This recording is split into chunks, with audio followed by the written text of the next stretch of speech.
Di ba kakapagawa mo lang yan? Nung last Saturday po. Saturday? Last Ilan? Saturday. 2 weeks na ba? So, kaka 2 weeks lang. 2 weeks? Ba't mo... Pilitan mo lang siya ng center spring. Tsaka clutch spring, tas bola. Nag-dragging na. Kailan nag-dragging? Pagka ano po, Pagpalit? pagpalit. Kinagabihan. Anong ano? Nag-dragging na ulit. Patay tayo dyan. Asan yung spring mo na luma? Nasa bahay po. Baka dahil doon sa spring. Yung ano nga po, di ba, nakabit na, tinetesting na. Yung ginawa ng mekaniko, tinodo. Pagka todo, nakabukas pa to. Nako. May kumislap dun sa ano, sa loob. Tapos sabi ko sa ano, Dapat di tinutuod ng ganun. sabi, pa-check ka na kasi babae ko pa ng tutuloy yan. Check naman, wala naman daw problema. Tapos sabi, yung tinesting na, tinestrive ko. Sabi, okay naman na, wala nang problema. Kakapagawa lang, dragging na naman. 2 weeks pa lang. So ayun nga mga boss, no, kakapagawa lang nito, 2 weeks pa lang, nagpalit lang ng center spring at saka clutch spring, kinagabihan, dragging na naman daw. Okay, tingnan natin kung ano naging problema, no, kung yung spring ba na kinabit o yung pagkakakabit mismo. So hirap talaga pag ganyan pag wala kang alam sa motor, ano, kailangan talaga lahat tayo matutong kahit simpleng bagay lang. Kasi nagbayad ka na nadali ka pa. Lakas. Mapagpag. Ang lakas na pagpag. Yun nga po yung ano ko sa kanila, sabi ko bakit mapagpag eh. Sabi nila, natural lang ba kasi. So doon, ayon doon sa nakita ko ng mga boss, no, sobrang pagpag ng belt niya. Tingin ko sa pagkabit ang problema, no. Hindi dun sa spring. Kasi itong mga Honda Click, meron itong timing sa CBT. May timing mark yan.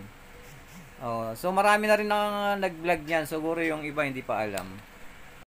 Mamaya tignan natin, no, kapag na-timing ko na itong sinasabi kong CBT, yung pagkakaiba nung andar niya nung unang nakita natin sobrang pagpag ng belt. At itong na-timing na yung CBT. Tingnan natin kung anong pagkakaiba para maikumpara natin. Kahit yung clutch spring lang na istak, ibalik natin.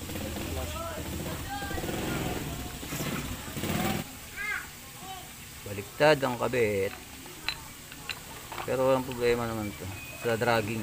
Ayun, baliktad yung kabit ng bola.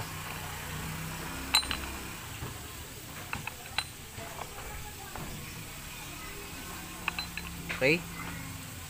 Baliktad ang bola.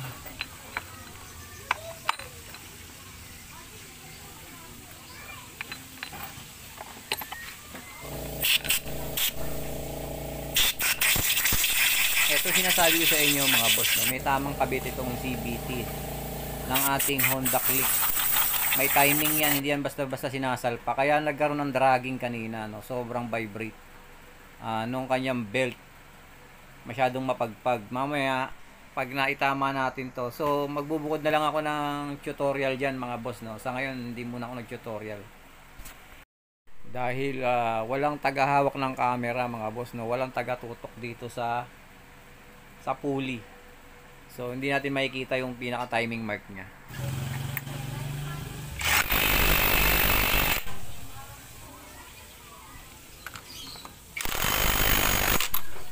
Kaya pandarin mo kung papagpag.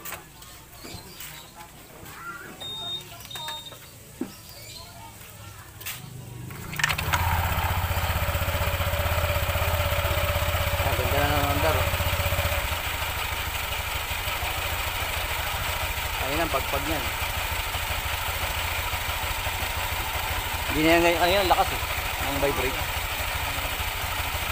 Tapos papaandarin mo yun, tatakpan ko ah. Sige, patay. Mapagpag. Ang lakas na pagpag. Yun nga po yung ano ko sa kanila, sabi ko bakit mapagpag eh.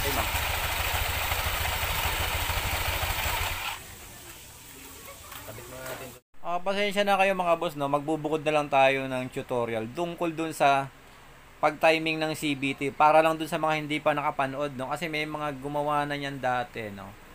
So dun para sa mga hindi nakapanood, kasi kagaya nga no, sobrang tigas ng spring niya, center spring, tsaka clutch spring, tapos wala sa timing yung CVT, yung pulley niya, wala sa timing. So, sobrang kaya dragging talaga.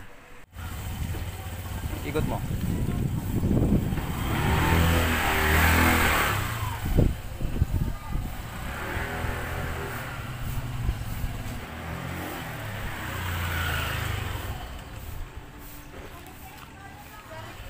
No. Dragging? Nawala na? Magic. Nawala na yung pagpag eh.